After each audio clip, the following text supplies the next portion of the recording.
Hello friends, હું છું કલ્પનાસ કિચનમાં આપનું હાર્દિક સ્વાગત છે.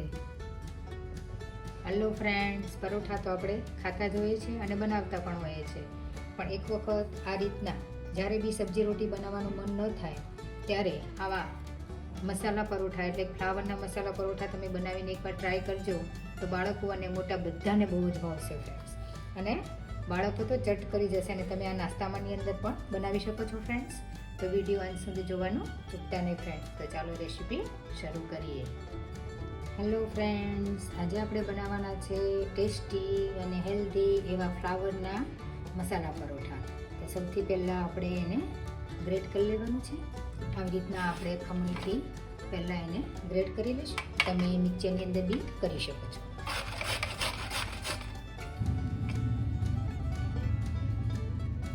આ રીતના આપણે ગ્રેટ કરવાનું છે. આવી રીતના બધું જ ફ્લાવર આપણે ગ્રેટ કરી લઈશું. ફ્લાવર છે એ ગ્રેટ કરી લીધું છે ને. હવે એની અંદર આપણે થોડુંક મીઠું એડ કરી અને એને 10 મિનિટ આપણે રહેવા દેવાનું છે. હવે એક બાઉલની અંદર આપણે એને ટ્રાન્સફર કરી લઈશું. હવે આપણે થોડુંક મીઠું એડ કરી દઈશું જેથી કરીને એનું પાણી છે એ છૂટી જાય અને હલાવી નાખશું. તમે સેમ ફ્લાવરના છે એવા કોબીના બી ફ્રેન્ડ્સ કરી શકો છો.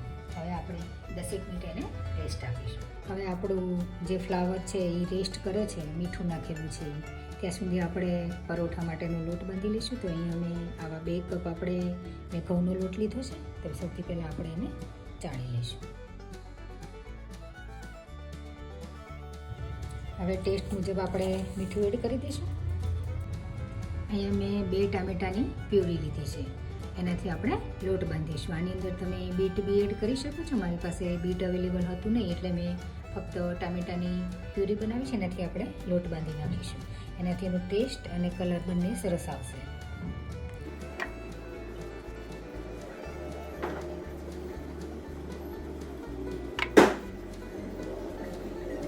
આપણો લોટ છે એ બંધ થઈ ગયો છે. હવે થોડુંક તેલ એડ કરીને આપણે એને 10 મિનિટ રેસ્ટ આપીશું.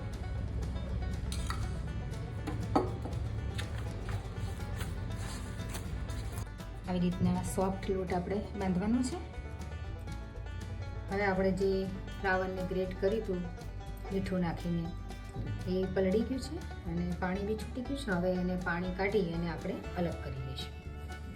આવી રીતના એના લાડવા વાળી અને પાણી છે એ અલગ કરી લઈએ. તમે જોઈ શકો છો આની અંદરથી એટલું પાણી છે એ નીકળ્યું છે. મારે 300 ગ્રામ જેટલું ફ્લાવર હતું એમાંથી આટલું પાણી નીકળ્યું છે. હવે જે ફ્લાવર છે આપણે કાઢ્યું છે એને આપણે મસાલા કરી લઈશું. સૌથી પહેલાં આપણે ટેસ્ટ મુજબ મીઠું એડ કરીશું. મીઠું જોઈને એડ કરું કારણ કે આની અંદર બી આપણે એડ કરેલું એટલે આપણે થોડુંક જ એડ કરીશું અને લોટમાં બી છે એટલે થોડુંક જ એડ કરીશું. આપણે ટેસ્ટ મુજબ આપણે મરચું એડ કરી દઈશું. ધાણા જીરું પાવડર એડ કરી દઈશું. થોડુંક જીરું એડ કરી દઈશું.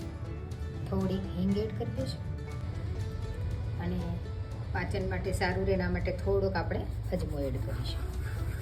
અહીંયા આમચૂર પાવડર છે એ થોડુંક એડ કરીશું. અહીંયા છે આદુ લસણ અને મરચાંની પેસ્ટ એ આપણે એડ કરીશું. એ આપણે ટેસ્ટ મુજબ આપણે કરીશું. અહીંયા ગરમ મસાલો છે એ આપણે થોડુંક એડ કરીશું. હવે થોડીક આપણે ધાણા ભાજી એડ કરીશું અને બધું છે આપણે મિક્સ કરી દઈશું. અહીં મારી પાસે લસણની ચટણી છે એ આપણે એડ કરી દઈશું થોડી અને મિક્સ કરી દઈશું. આપણો પરોઠાનો ટેસ્ટી એવો મસાલો તૈયાર થઈ ગયો છે. એકદમ મસ્ત આપણા લોટે રેસ્ટ કરી લીધો છે. હવે આપણે એને પરોઠા ઉતારવાના છે. આવી રીતના આપણે ગળણું લઈ આવી રીતના કટોરીનો બી શેપ આપી શકો છો અને રોટલી વણીને બી તમે કરી શકો છો. અને આની અંદર આપણે ભરી દઈશું. આની અંદર આપણે સ્ટફિંગ છે ભરી દઈશું અને પેક કરી દઈશું. આવી રીતના રાખી અને દબાવતા જઈશું. ખુલી ના જાય એનું ધ્યાન રાખવું. રીતના કરી અને પેક કરતા. તમે રોટલી વણીને બી કરી શકો છો. હું બતાવીશ. આની ઉપર આપણે મારી પાસે અહીંયા કલોંજી છે. આપણે કલોંજી થોડી સ્પ્રિંકલ કરીશું જેથી કરીને દેખાવ અને ટેસ્ટ બંને સરસ આવશે. તમે સફેદ તલ અથવા તો કાળા તલ બી લઈ શકો છો અને થોડી ધાણા ભાજી આપણે એડ કરી દઈશું અને ફરી પાછું એને વણી દઈશું.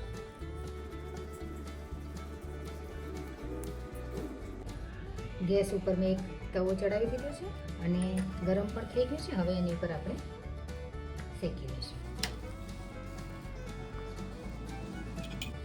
મારી પાસે આ બટર છે, તમે બટર અથવા ઘી કોઈ બીમાં શેકી શકો છો.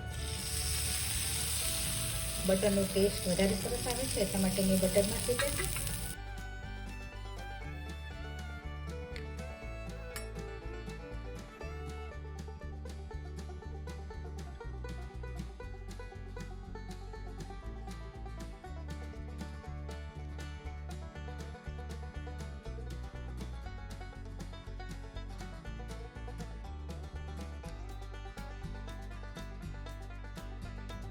એક આ રીતના આપણે વણીને બી બતાવું તમને રોટલીમાં.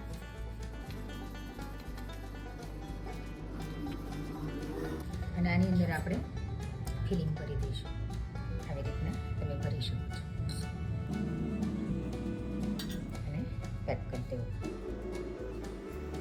વધારાનો લોટ હોય આવી રીતના આપણે રિમૂવ કરી નાખશું.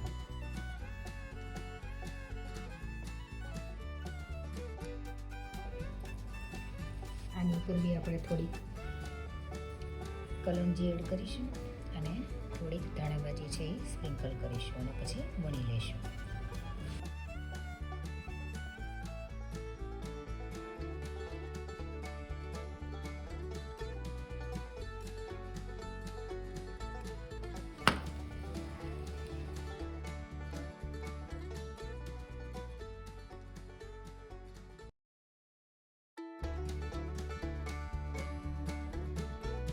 ફ્રેન્ડ્સ, ક્યારે સબ્જી રોટી બનાવવાનું મન ન થાય તો આવા ઇન્સ્ટન્ટ પરોઠા બનાવીને તમે ખાજો. બહુ જ ટેસ્ટી એવા બને છે. મને બી આજે કંટાળો આવેલો એટલે મને થયું કે ચલો કંઈ સબ્જી રોટી નથી બનાવી, પણ આજે પરોઠા કરીએ. પણ બહુ જ ટેસ્ટી એવા બનાવીને બહુ જ મજા આવી ગઈ બધાને. એટલે તમે બી આવા ટેસ્ટી પરોઠા બનાવજો અને આવા શિયાળામાં તો બહુ જ મજા આવી જાય. બાળકો તો ચટ કરી જશે એટલા ટેસ્ટી એમ કે પરોઠા બને છે. ફ્રેન્ડ્સ, તૈયાર છે આપણા ટેસ્ટી એવા ફ્લાવરના મસાલા પરોઠા. જોતાં જ આપણને ખાવાનું મન થઈ જાય એવા એકદમ સોફ્ટ છે. કોઈ બી વડીલો બી આરામથી ચાવી શકે એવા એકદમ સોફ્ટ બન્યા છે. તમે જોઈ શકો છો. હું તમને એક પીસ તોડીને બી બતાવું. તમે જોઈ શકો છો અંદરનું ફિલિંગ એકદમ મસ્ત એવું ભરાણું છે અને ટેસ્ટી એવા પરોઠા બન્યા છે ફ્રેન્ડ્સ. અને એમાં તો દહીં અને લસણની ચટણી સાથે તો ખાવાની એકદમ મજા પડી જાય એવા આપણા ટેસ્ટી એવા પરોઠા બન્યા છે ફ્રેન્ડ્સ. તો તમને ફ્રેન્ડ્સ આ રેસીપી કેવી લાગી તો મને કોમેન્ટ સેક્શનમાં જરૂરથી ફ્રેન્ડ જણાવજો. અને જો રેસીપી સારી લાગે તો ફ્રેન્ડ્સ અને ફેમિલીમાં જરૂરથી શેર કરજો. તો મળીએ આવા જ અવનવા વિડીયો સાથે ફ્રેન્ડ્સ. તો બધા તમને જય શ્રી કૃષ્ણ. આવજો.